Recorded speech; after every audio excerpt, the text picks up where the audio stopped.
Do you believe she comprehends even a single word of our conversation? Trent made no effort to speak quietly while grinning smugly at his colleague across the dinner table. Derek laughed softly and responded, "Highly unlikely, but listen, an $800 million acquisition for a mute sushi figure? I'd accept those terms without hesitation. That's the way this whole situation began. An exclusive private meal valued at $800 million, hosted at San Francisco's most prestigious rooftop dining establishment, offering sweeping views that extended across the entire Bay Area. However, what was intended to be a groundbreaking business alliance transformed into something much more disturbing. A silent battle fought through meaningful looks, wordless exchanges, and deep-seated bias. Leading the table was Kamiko Hayashi, a Japanese technology mogul who had constructed her empire from nothing. Her quietness wasn't a sign of frailty. It represented self-control. She chose not to communicate in English that evening, not due to inability, but from deliberate refusal. This silence served as her shield. Standing behind her, undetected and invisible, was Naomi Brooks, a young African-American server with a slender build, gentle eyes, and the graceful bearing of someone trained in dance. Her duties extended beyond simply topping off wine glasses. She was observing everything. Each comment, each subtle slight, each offensive remark whispered as though it were inaudible. Yet Naomi caught every word. The sneering expressions, the condescending finger-snapping directed at sweetheart, the racially charged implications, the reduction of Kamiko to merely an exotic barrier standing between them and their goals. What followed wasn't simply a business reversal. It was a revolution disguised as dinner service. This story transcends a typical power struggle at a conference table. This represents a black narrative, a tale focusing on those who are underestimated, disregarded, and the compelling silence of women who refuse to be made invisible. When Naomi finally spoke up, she didn't merely provide translation, she completely transformed the entire situation. Before we explore the events of that evening, the negotiations, the deception, the preservation of dignity, please make sure to follow our channel. We present narratives like this weekly, stories that demonstrate how the most subdued voices frequently possess the greatest impact. Sometimes those you dismiss most completely are the ones rewriting the conclusion. Stay with us. You'll definitely want to experience this story. The establishment was named the Palisade, situated on the uppermost level of a glass and steel structure in San Francisco's downtown district. It served as more than just a dining venue. It made a statement. The crystal fixtures didn't simply hang. They flowed downward like crystallized waterfalls. The marble floorings sparkled beneath soft golden lighting and offered a view, a complete 360-degree vista of a metropolis constructed on aspiration. Within, the private dining area reserved for this gathering.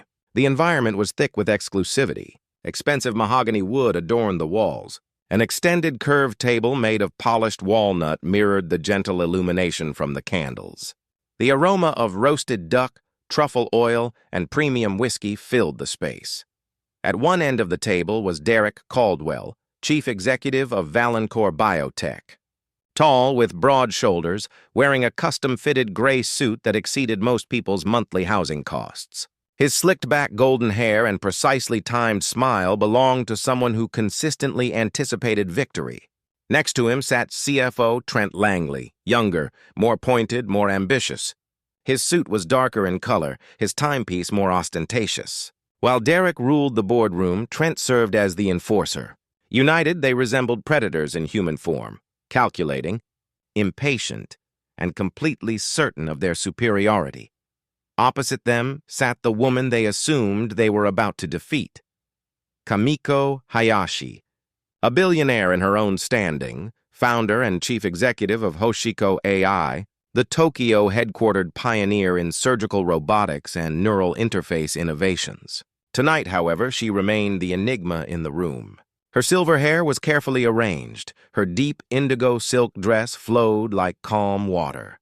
Without jewelry or cosmetics, just her presence, serene, impossible to read. She remained silent. Her assistant, positioned slightly behind her, provided gentle translations when necessary, but primarily Kamiko simply listened. Her silence caused the men to become restless. Then there was Naomi, the server.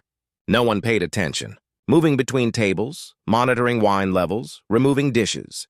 Her name wasn't included on the invitation list.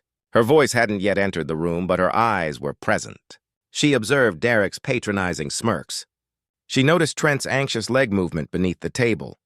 And she watched Kamiko, stoic, dignified, maintaining her position in a space designed to diminish her presence. The lines of conflict were established. The room appeared luxurious, but underneath the surface, something more frigid was brewing. This wasn't merely a dinner, it was an examination. None of them understood who was being evaluated. Not yet. The initial toast was uncomfortable. Derek raised his bourbon glass with the self-assurance of someone accustomed to controlling the atmosphere. To international partnerships, he declared, and to a future where scientific advancement recognizes no boundaries. He smiled broadly as if he had just delivered a statement worthy of magazine publication. Kamiko simply acknowledged with a nod, raised her glass quietly, and took a sip. No spoken words, no translation.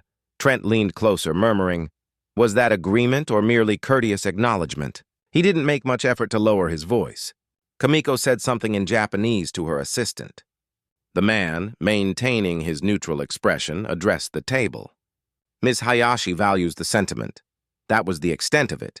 And this pattern continued. Derek would present lengthy, animated presentations about the revolutionary potential of combining Hoshiko AI's surgical robotics with Valancourt's worldwide distribution network. He discussed figures, schedules, market dominance. He smiled between statements. He gestured as though directing an unseen audience. Kamiko would respond with a brief phrase, soft and deliberate. The assistant would translate, always in a single sentence, always neutral. Trent's tolerance diminished first. He moved closer to Derek and grumbled, "Are we actually conducting negotiations with a statue? This is ridiculous."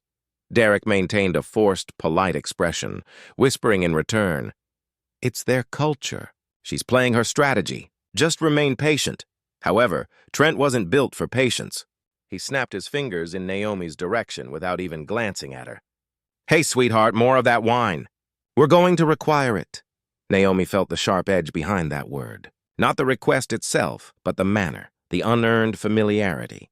The way sweetheart felt more like a restraint than a compliment. She poured the wine silently, her hands remaining steady, but her eyes were observing. Later, Trent relaxed in his chair, rolling his eyes as the assistant translated yet another measured response. "You know," he said loudly, "we could probably just substitute her with a chatbot. Would achieve more engagement." Derek chuckled. Naomi saw Kamiko's expression, still composed, but something in her gaze changed. A flicker, a wound being recorded, then concealed again. They weren't speaking to her. They were speaking past her, around her, through her. They perceived a language obstacle, but they failed to see what that barrier revealed about them. To them, Kamiko was a challenge to overcome, a figure to convert, a signature on a document. To Naomi, she appeared as something entirely different, a reflection. She could sense the tension escalating. The room wasn't just becoming colder, it was fracturing. Naomi Brooks had always understood how to become invisible. She was instructed, not explicitly, but through years of subtle teachings, in classrooms where she was the sole black girl, in shops where she was monitored rather than welcomed, in job interviews where they smiled but never returned calls. In this restaurant, she was invisible by intention. It was part of the training. Seamless service, quiet footsteps, downcast eyes, swift hands, never speak unless addressed. Make them feel important without ever being noticed. But Naomi hadn't always existed in the shadows. There was a period when her world was abundant with color, texture, and sound. Kyoto, Japan. Her mother had served as a diplomat stationed there for nearly 10 years. Naomi had spent her developmental years walking ancient temple pathways, chasing cicadas in the summer warmth, and creating paper cranes in a peaceful classroom with children who never questioned why her skin looked different. She mastered Japanese before she learned cynicism, before she learned to recoil from expectations, before she comprehended what it meant to be different. The language remained with her, not just in memory, but in rhythm and intuition. She remembered the significance of the words, the pattern of respect woven into every sentence. She remembered the bowing, not just physical, but intentional. That world had once belonged to her. Then came the return to America. Then came the understanding that being fluent in Japanese was more remarkable when demonstrated by someone who didn't look like her. That her story wasn't sufficiently exotic. That her intelligence would always be questioned because she didn't resemble the ideal image of excellence. Now at 24, Naomi was managing multiple shifts, student debt, and quiet aspirations. She worked 2 positions to afford tuition at a fine arts college in Oakland. She painted during nighttime hours, sketched during train commutes, and served wine with a grace that stemmed from knowing her value, even if no one else in the room recognized it. That night, something awakened in her as she observed Kamiko Hayashi endure the veiled insults and theatrical politeness. Naomi didn't just see a reserved billionaire. She saw someone waging the same quiet battle. Someone who possessed power but was still being disrespected due to her accent, her gender, her silence. Naomi knew that silence intimately. She had worn it like protection for years. But tonight, that silence was starting to break. The discussion, or what remained of it, had started to deteriorate. Derek leaned backward in his chair, his fingers tapping against the table as though he was waiting for someone to signal the next scene. Kamiko remained motionless, calm, composed, responding to each question with a few precise words through her assistant. Her silence was consistent, her tone respectful. But to the men opposite her, it was maddening. Eventually, Trent exhaled audibly, threw his napkin onto the table, and leaned forward with a smirk. "We want to purchase your company," he stated, emphasizing each word as though he were addressing a child. "Do you comprehend?" Derek laughed, not from humor, but because he believed he was in command. "Maybe we should produce some visual aids," he added, his voice saturated with condescension. Naomi nearly dropped the carafe in her grip. Her back was turned as she stood by the service area, pretending to review the wine selection, but her ears burned. Her fingers tightened on the counter's edge. It wasn't merely the mockery, it was the tone, the assumption that if someone didn't communicate like them, they were somehow inferior. Kamiko blinked once, slowly. She didn't react. She didn't retaliate, but the atmosphere in the room shifted slightly. Trent smirked again. "I mean, seriously, is this a business negotiation or a silent performance?" Then came the ultimate insult, quiet but cutting. "I swear, man," he muttered to Derek, not realizing Naomi was only 5 feet away. "This is like bargaining with a bonsai tree." Derek chuckled. "Silent, ornamental, probably older than it appears." Naomi turned around slowly. Her heart was racing, not with fear, but with rage. She glanced at Kamiko, still unreadable, still poised, but Naomi saw it. The tiny shift in her jaw, the quiet storm behind her eyes. Then Naomi felt a hand on her shoulder. It was her supervisor, Foster. "Don't get involved," he whispered. "You speak only when spoken to. Perform your duties," she nodded. But something inside her had already broken free. Kamiko spoke in Japanese, a phrase not translated by her assistant. Not for the men at the table. A whisper almost to herself. Naomi heard it clearly. "Is there no one here who sees me?" And just like that, Naomi understood this wasn't just cultural ignorance. It was deliberate. It was systematic. And she could no longer remain silent. The room had settled into a strange kind of stillness.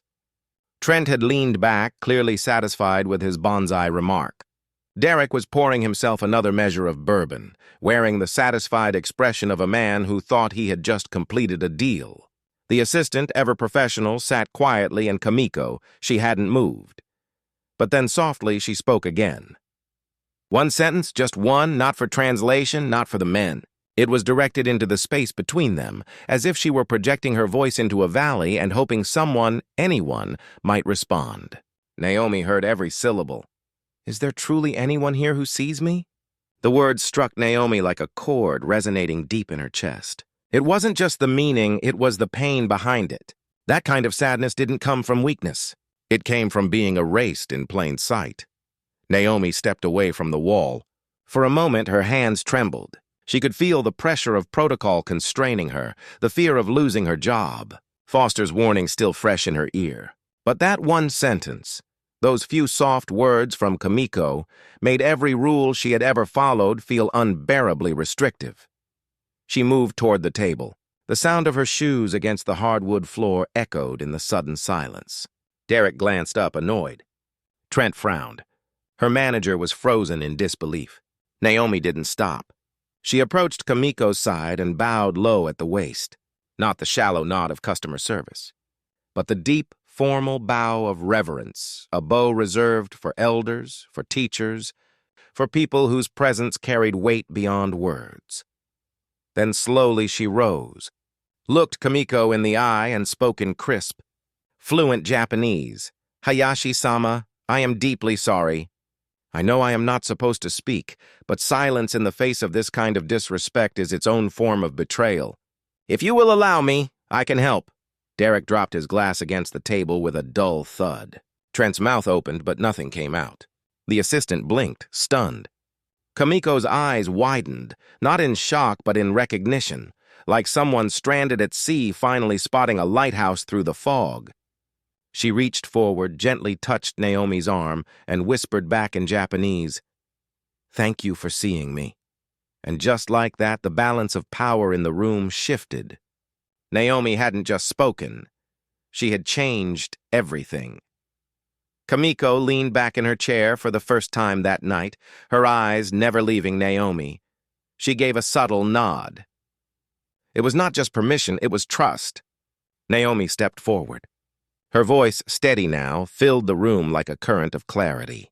"Hayashi-sama has requested that I translate her statements moving forward," she said, directing her words to Derek and Trent. "She believes it is time you understand the full weight of what's being said." Trent laughed nervously. "Sure," he said. "Let's hear it." Naomi turned back to Kamiko. They exchanged a brief sentence in Japanese, measured and deliberate. Then Naomi turned toward the table again, her posture straight, her voice calm. "She would like to begin by discussing the revised contract you brought tonight." Derek reached into his briefcase and slid the leather folder toward Naomi. "It's all there," he said. "Clean, straightforward, more than fair." Naomi opened the folder and scanned the first few pages. Her heart rate quickened, not from fear this time, but from focus. She wasn't a lawyer, but she had spent enough nights helping her mother proofread diplomatic briefs to recognize certain patterns, language that sounded generous but had sharp edges. She flipped to Section 7B. Her eyes paused. "This clause," she said slowly, "gives Valancourt unrestricted rights to renegotiate all intellectual property licenses post-merger. That includes the surgical AI Kamiko Hayashi personally developed." Derek blinked. "That's standard merger language." Naomi shook her head. "No, it's intentionally vague. It allows you to sell off her patents, strip the core technology without needing approval." Trent waved his hand. "It's a safeguard just in case things shift post-acquisition." Naomi didn't even look at him. She continued flipping pages. "Section 12, she said, her tone sharpening. "This is a non-compete clause, but it's written so broadly it wouldn't just prevent Ms. Hayashi from starting a new tech firm. It would prevent her from consulting, teaching, speaking at conferences. For 10 years, she looked directly at them now. You're not just trying to buy her company, you're trying to erase her from the industry." The silence that followed was heavy. Derek's jaw tightened. Trent muttered something under his breath. Their confidence, their smug control, it was slipping. And Kamiko? She hadn't said a word, but her face held the quiet satisfaction of a chess player watching a checkmate unfold, one move at a time. Naomi had cracked the code, and now the trap was wide open. The air in the room had gone still, deathly still. Trent fidgeted with his pen. Derek cleared his throat, his eyes darting to the window as if the city lights could offer him an escape. But there was no getting out of this. Naomi closed the contract folder slowly, her hands precise, her eyes unwavering. And then Kamiko spoke. This time her voice was soft but carried a new kind of weight. She gave a single instruction in Japanese to her assistant, who nodded without a word. From the inside pocket of his blazer, the assistant produced a small silver device. It was sleek, no bigger than a phone. He placed it gently on the table and pressed play. At first, only static. Then came Derek's voice, sharp and unmistakable. "Let's just get to the final offer. Cut out the incentive clauses. We'll absorb her executives. She'll never know the difference." Trent's laugh followed, full of teeth. "She's lost in her own little world. We feed her whatever we want. The translator does the heavy lifting." The audio was clear, damning, echoing against the expensive wood and glass of the private dining room. Naomi didn't flinch. She translated the essence of what had been said, even though the meaning was painfully obvious. "They assumed she didn't understand," she said. They joked about manipulating the terms. They laughed about silencing her team. They made a plan to dismantle her legacy in front of her, banking on her silence. Trent stood abruptly. "You can't record private meetings without consent. That's illegal." Naomi turned to him, cool and steady. "So is fraud." Derek stayed seated, but the color had drained from his face. He looked at Kamiko. Really looked at her for the first time. She wasn't small. She wasn't silent. She was a fortress, and she had just opened fire. Kamiko didn't smile. She didn't need to. The recording clicked off with a final metallic beep. The silence that followed wasn't empty. It was judgment. A verdict.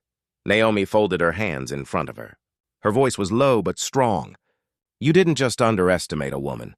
You underestimated the wrong woman. And you forgot that silence doesn't mean surrender. This wasn't business as usual anymore. This was war. And Kamiko Hayashi had just won the first battle." The door slammed open. Naomi barely had time to turn before her manager stormed in, his face flushed with fury. Foster was usually cold, composed, the kind of man who spoke in half sentences and raised eyebrows. But not tonight. Tonight, he looked like a man seconds away from exploding. What the hell was that? He hissed, stepping past the stunned executives, ignoring Kamiko completely. His voice was low but venomous. "You left your station.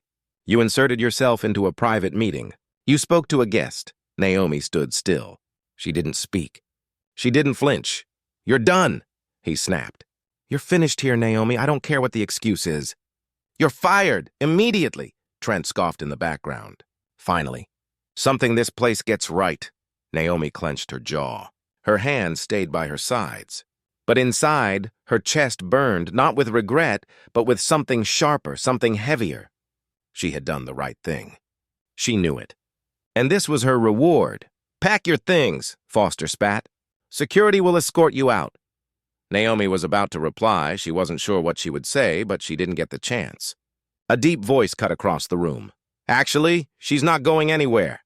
Everyone turned. A tall, sharply dressed black man stood just inside the open door. Early 40s, clean-shaven, calm as a surgeon in an operating room. He wore a navy suit that didn't try to show off. It didn't need to. His presence said everything. "Marcus Jones," he said, stepping forward. "Executive Director, North American Innovation Alliance, and one of the key financial partners behind Hoshiko's expansion into the U.S. Foster blinked like he'd been slapped. Derek's face turned a deeper shade of gray. "I've been sitting in the main dining room for the past 20 minutes, Marcus continued, "watching this unfold, listening to that recording, watching how each of you behaved." His eyes locked on Foster. "You're not firing Naomi Brooks tonight.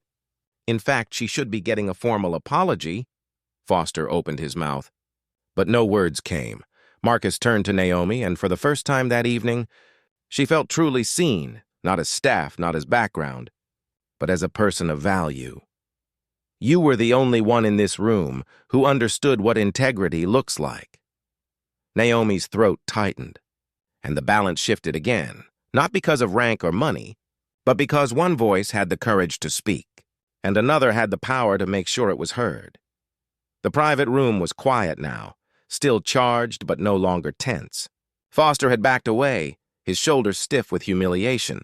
Derek and Trent sat silently, their power drained, their arrogance turned into something almost pitiful. And Naomi stood in the middle of it all, her apron still tied neatly around her waist, her posture unchanged, but everything else about her had shifted. She wasn't just a waitress anymore. She was the woman who had changed the course of a multi-million-dollar deal with her voice and her courage. Kamiko turned toward her for the first time all night. Her expression softened. She spoke gently in Japanese, her words elegant and measured. Naomi listened, her chest rising and falling with each syllable. Then she turned to Marcus, translated softly, and gave a quiet nod. Marcus stepped forward. "Miss Hayashi has a request," he said, addressing Naomi directly. "She would like to formally offer you a position with Hoshiko's global strategy team, not just as a cultural liaison, but as an executive assistant, someone who understands the unspoken, who listens between the lines." Naomi blinked. She wasn't sure she had heard him correctly. "You'd be based in San Francisco," Marcus continued. "You'd help lead our U.S. expansion, advise on international partnerships, and oversee future diversity initiatives within the company." He paused, letting that settle. "Your tuition covered. Any graduate program you choose, anywhere in the world, fully funded. You'll have housing provided near our offices, and a starting salary that reflects the value you've already proven you bring." Naomi felt her breath catch. The floor beneath her feet suddenly felt foreign, like it belonged to someone else. This couldn't be real. Kamiko stood. She crossed the room slowly, meeting Naomi face to face. She didn't offer a handshake. Instead, she reached out and took Naomi's hand gently in both of hers. "You saw me," she said in soft, accented English, "when no one else did." Naomi nodded, her voice caught in her throat. "I'd be honored," she finally whispered. "Truly," Kamiko smiled. "Then come with us. We have work to do, real work." And just like that, the door that had been closed her entire life wasn't just open, it had been blown off its hinges. A new future was waiting, and Naomi Brooks was finally walking through it. The fallout was swift and brutal. Within 48 hours, news of the failed negotiation leaked, not from Kamiko, not from Naomi, but through back channels in the tech world that had a life of their own.